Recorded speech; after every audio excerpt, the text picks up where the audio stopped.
नमस्कार दोस्तों, एक बार फिर से आप सभी का मैं बहुत बहुत स्वागत करता हूं। दोस्तों, कल मायावती जी ने ऐलान किया था कि वो चेन्नई जाएंगी और आज मायावती जी चेन्नई पहुंच गई। आपको याद दिला दूं कि तमिलनाडु बसपा प्रदेश अध्यक्ष के आर्मस्ट्रांग की निर्मम तरीके से हत्या कर दी गई थी और अब हत्यारों को सजा दिलाए जाने की मांग को लेकर मायावती जी ने दोस्तों एक बहुत बड़ा ऐलान किया है।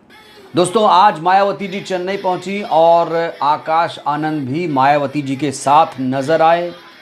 उनके साथ कई नेता मौजूद थे और मायावती जी ने अपने दिवंगत नेता प्रदेश अध्यक्ष के आर्मस्ट्रांग के अंतिम दर्शन किए। साथ ही साथ दोस्तों उन्हें श्रद्धांजलि अर्पित की। ये तस्वीरें दोस्तों मैं आपको दिखाना चाहता हूं, जहां पर मायावती जी ने उनका अंतिम दर्शन किया और के आर्मस्ट्रांग को किस तरीके से श्रद्धांजलि अर्पित की गई है। तस्वीरें दोस्तों आप देख सकते हैं। ये तस्वीरें बेहद खास हैं। ये तस्वीरें अभी चेन्नई से आई हैं दोस्तों, जो मैं आपको दिखा रहा हूं। और मायावती जी ने दोस्तों यहां पहुंचकर एक बहुत बड़ा ऐलान भी किया है।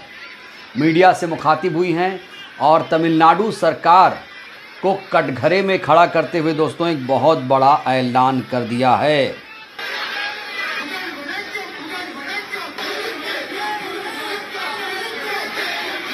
तो अपने पदाधिकारी की दिन दहाड़े हुई हत्या से मायावती जी दुखी हैं और सवाल खड़े कर रही हैं। तो चलिए दोस्तों, आपको बिना देर किए मायावती जी का वो वीडियो मैं आपको दिखाता हूं, जहां पर मायावती जी ने बहुजन समाज से एक बहुत बड़ी अपील की है और अपने प्रदेश अध्यक्ष की हत्या पर वो दहाड़ रही हैं और राज्य सरकार, जो तमिलनाडु की सरकार है, उसकी कानून व्यवस्था को लेकर दोस्तों सवाल खड़े कर रही हैं। सबसे पहले दोस्तों मायावती जी का ये वीडियो आप देखिए। यहाँ की जो स्टेट गवर्नमेंट है, तो उनसे ये कहना है, यहाँ के मुख्यमंत्री से खास तौर से, कि उनको लॉ एंड ऑर्डर तरफ ध्यान देना चाहिए और जो वीकर सेक्शन के लोग हैं, दलित वर्ग के लोग हैं, उनके सुरक्षा का ध्यान रखना बहुत जरूरी है।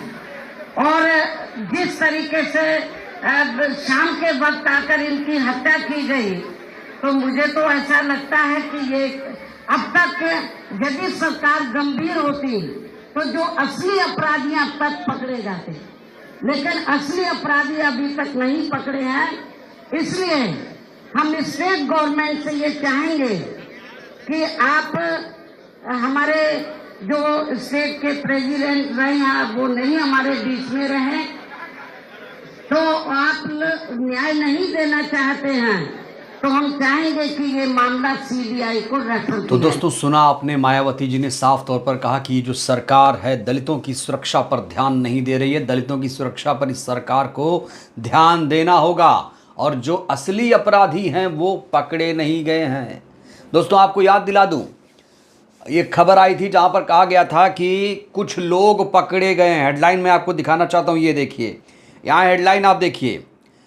बीएसपी अध्यक्ष की हत्या मामले में पुलिस ने 8 लोगों को हिरासत में लिया है। जांच के लिए 10 स्पेशल टीम गठित की है। दोस्तों मायावती जी यहाँ पर कह रही हैं कि जो असली अपराधी हैं वो अभी तक गिरफ्तार नहीं किए गए हैं, क्योंकि जिन 8 लोगों को, दोस्तों आपको बता दूं, 8 लोगों को हिरासत में लिया था पुलिस ने, और मायावती जी कह रही हैं कि जो 8 लोग गिरफ्तार हुए हैं वो असली अपराधी नहीं हैं, असली अपराधी कोई और है।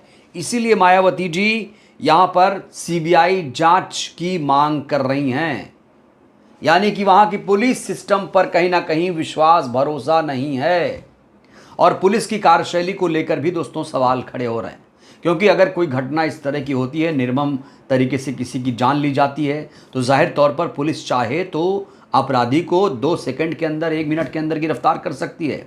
लेकिन दोस्तों पुलिस ने ऐसी नीति नहीं अपनाई, ऐसी नीयत नहीं दिखाई और इसीलिए असली अपराधी कहीं ना कहीं जो हैं वो अभी पुलिस की गिरफ्त से दूर हैं।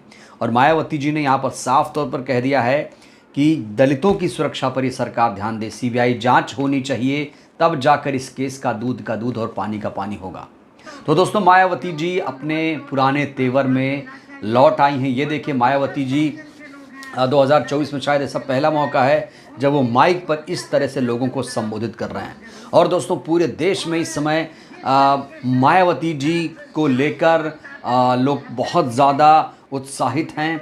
मायावती जी ने जिस तरीके से आवाज़ बुलंद की, जिस तरीके से दलितों की हित और सुरक्षा की बात की, उसको लेकर दोस्तों सोशल मीडिया पर मायावती जी की तारीफ़ों के पुल बांधे जा रहे हैं। हर कोई बहन जी की तारीफ़ कर रहा है और कह रहा है कि बहन जी से यही उम्मीद थी और बहन जी लगता है कि अब वही करेंगी जो बहुजन समाज चाहता है। दोस्तों लगातार बसपा पर या मायावती जी पर यही आरोप लगता रहा है कि बसपा ख़त्म हो गई, बसपा बी टीम है। यही दो आरोप मुख्य तौर पर बसपा पर उठते रहे हैं, यही दो आरोप मुख्य तौर से बसपा पर लगाए जाते रहे हैं। लेकिन दोस्तों मायावती जी ने आज दिखा दिया कि जहां भी जुल्म होगा, जहां भी ज्यादती होगी, तो वहां पर वो खड़ी नजर आएंगी। दोस्तों लगातार लोग ये माहौल बना रहे थे कि मायावती जी घर में बैठी रहती हैं, मायावती जी घर से नहीं निकलती हैं, और आज मायावती जी घर से निकली।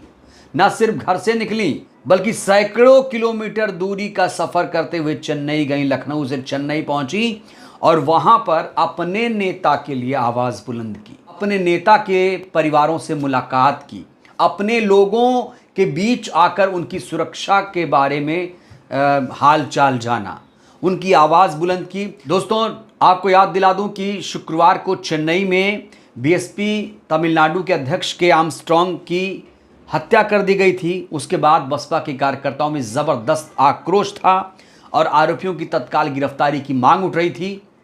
मायावती जी, आकाश आनंद ने इसको लेकर ट्वीट भी किया था और अब उसके बाद मायावती जी ने ऐलान किया था कि वो चेन्नई जाएंगी। आखिरकार मायावती जी ने अपना वादा निभाया और वो चेन्नई पहुंची। दोस्तों चेन्नई पहुंचकर मायावती जी ने गहरा दुख जाहिर किया और राज्य सरकार को भी लताड़ लगाई कि अगर राज्य सरकारें कानून व्यवस्था पर ध्यान दें तो ऐसी घटना की पुनरावृत्ति नहीं होगी। बहरहाल दोस्तों अब हमें इंतज़ार करना पड़ेगा कि के आर्मस्ट्रांग के परिजनों को कब इंसाफ मिलता है। तो दोस्तों बड़ा सवाल, क्या सीबीआई इस केस को हल कर पाएगी? सीबीआई से हमें कितनी उम्मीद करनी चाहिए? और कौन है आर्मस्ट्रांग के असली गुनहगार? क्या आर्मस्ट्रांग के परिवार को इंसाफ मिल पाएगा? दोस्तों इस सवाल को लेकर आप लोग क्या सोचते हैं? अपनी प्रतिक्रिया आप लोग भी दीजिए। बहुत बहुत धन्यवाद, शुक्रिया।